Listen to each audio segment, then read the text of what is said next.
Joining me now is the retired United States Army Lieutenant Colonel Alexander Vindman, former Director of European Affairs for the National Security Council. He was born here in Kyiv when it was part of the former Soviet Union. And really what happened this weekend, Colonel, is the biggest thing that's happened since the fall of the Soviet Union. In the entire time Vladimir Putin's been president of Russia and prime minister of Russia, something like this has not happened. I think the closest analog might be the 1917 communist revolution, where you had, after years of war, the troops left the battlefield and then took part in a rebellion that overthrew the Tsar and ushered in the Communist Party after a long period of instability. This war has gone so terribly bad for Russia that we already have armed forces, the mercenaries, marching against at least the military establishment, if not the authorities at large.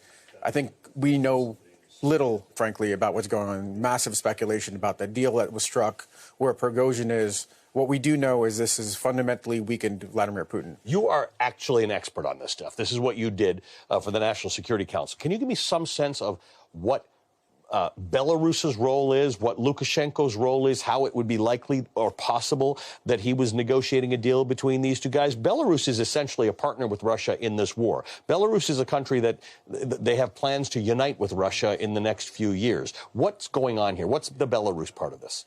The Belarus part of this is likely Lukashenko being ushered in to play the part of a trusted advisor. I think there's something to be said about Putin not negotiating directly with Prigozhin that would make him look too fundamentally weak. Lukashenko could be acting as a trusted agent from one standpoint. He may be able to provide at least the facade of security for Prigozhin if Prigozhin goes there. But I don't think it's that meaningful. As many know that follow this region, Lukashenko is frankly beholden to Vladimir Putin. If Putin wanted Lukashenko to eliminate Prigozhin, would be gone. It'd be gone. So I think the fact is there's not a lot of clarity as to what deal, what guarantees, what guarantees does Prigozhin have in going to Belarus? He doesn't really have anything. So let's go to the big question. Where is Russia in this whole thing right now? Where is Russia today? Is it weaker? Is Vladimir Putin weaker? And is he going to try and prove to the world and to Russia and to Ukraine that he's not weaker? I think he might need to try to demonstrate strength. I think that was part of the speech that we saw earlier today, him demonstrating that he's in charge, him demonstrating that he's still the head of state. In reality, if you look at it from world leaders across the world, China thinks that Putin might not have legs in the future. All of those strong men around the world in Africa that believe that Putin is a guarantor for an alternative system, something different than the United States and the Western-led liberal order, now have to have serious doubts as to whether Putin really does have that staying power. I think from a basic strongman standpoint, he looks fundamentally weakened. This is a face-saving culture. You need to play the part of the strongman if that's the part that you've that's the one you've chosen. That's the part you've chosen. And what he's experienced is, over the course of several days, an armed insurrection that basically took over a large city, marched all the way through close to Moscow, unopposed, in fact, in parts of the country welcomed, and in the meantime knocking down 7 aircraft, 6 helicopters, 1 plane, and with what costs? There was an armed insurrection, and so far nobody's been held accountable. That does not make Putin look strong. However, there are a whole lot of people who think Vladimir Putin's not the right guy to run Russia. They are pro-democracy activists. Many of them are in jail, including Navalny and Vladimir Kara-Murza.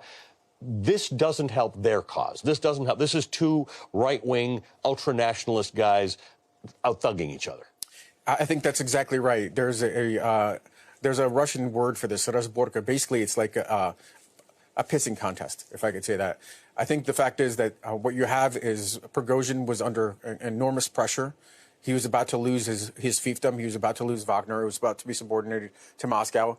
They were going to take over. The military was going to basically take over the Wagner group. And what he did was he launched a demonstration. This was supposed to be a demonstration, but he achieved massive success, catastrophic success. Success that he didn't know what to do with. He was not looking to do an armed insurrection to topple Putin. If anything, he was going to play the part of a faithful lieutenant, demonstrating that Putin is surrounded by underlings that are undermining him. He wanted those folks to be removed. And he found himself in a position where he took over a city, was marching on Moscow, largely unopposed, and in fact welcomed, and he wasn't ready to go there. I think at this point, Prigozhin really probably doesn't have that many legs. He's not going to be able to go back to his own folks in Wagner. Few of them will trust him a second time go around where there's a higher degree for violence. This is no longer a demonstration. This would be probably something closer to an armed insurrection leading into a coup. So I think the fact is where this goes is a delicate balance. Does Putin push too far where Wagner has to retaliate with force? Does Prigozhin not yield enough, or does he push too far? I think we're just probably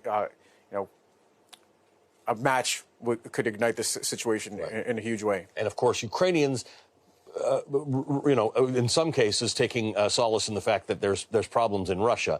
What's your sense of how this affects this war with Ukraine right now, where the Ukrainians are making some progress in their counteroffensive? I think they're making reasonably good progress. I'm a little bit concerned that this shouldn't turn into a war of attrition.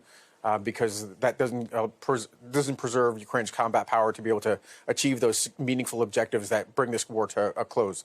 But they are making some progress. What we see is, frankly, a weaker Russia than we thought was there days ago, mainly because there's infighting amongst the elites. I think this is a template for others to potentially see that Putin is weaker and is no longer really in kind of firm control of the country. We might see other factions, other security forces start to wonder if Putin's the person to lead this country going forward. In the meantime, Ukraine is going to take advantage of this. At the basic level, what we have is a weakening of the military command and control. It's unclear whether Shoigu has staying power or whether Gerasimov has staying power. These folks are directly involved in this war effort. And the ability to be able to control from the kind of the big picture, the theater level, what's going on the ground has been undermined. I think that's going to be opening up a little bit of a door for Ukraine to make some additional gains. There's some early reporting that they've actually crossed the Dnieper, a bridge that's particularly interesting and important because it's a place where the Russians had very little force, and they're testing Russia's vulnerabilities. We're likely to see over the course of the coming weeks major thrusts, not these probing attacks, but major thrusts by the Ukrainian military.